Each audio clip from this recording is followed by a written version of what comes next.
Si è parlato di efficientamento irriguo e tutela del paesaggio al convegno Cambi Veneto e Consorzio di Bonifica Piave hanno organizzato per discutere sulle opportunità derivanti dal Piano Nazionale di Ripresa e Resilienza, piano che si inserisce all'interno del programma Next Generation dell'Unione Europea, finanziamenti necessari, fondamentali per innovare la gestione della risorsa idrica.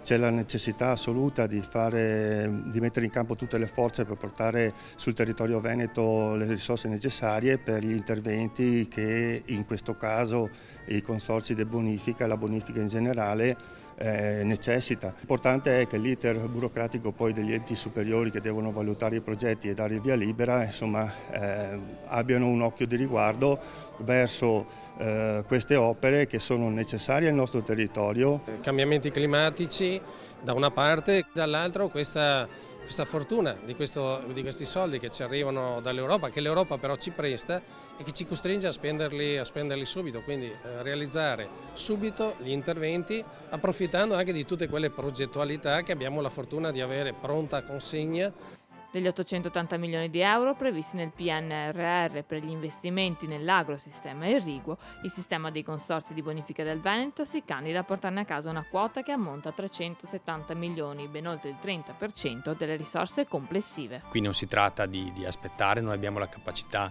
di investire bene queste risorse come abbiamo già fatto in passato. Certo, gli investimenti da fare sono talmente tanti che non bastano le risorse regionali, quindi noi speriamo che nel prossimo PNRR vengano inseriti questi progetti che la Regione Veneto ha presentato, dando anche così garanzia e sicurezza al governo che se ci daranno questi soldi in pochi anni le opere verranno eseguite. Risorse necessarie per fronteggiare anche le direttive dettate dalla stessa Unione Europea, come quella relativa ai deflussi ecologici. In altre parole, nuove regolamentazioni sulle derivazioni dei corsi d'acqua. L'irrigazione è non solo più un'infrastruttura irrigua fine a se stessa, ma è un importante driver proprio per la transizione ecologica, perché porta dentro con sé un aspetto ambientale fortissimo, che è proprio quello della distribuzione dell'acqua nei territori e la sua fruibilità. Evidentemente è possibile andare incontro anche a delle esigenze che sono previste da questa normativa. In che modo?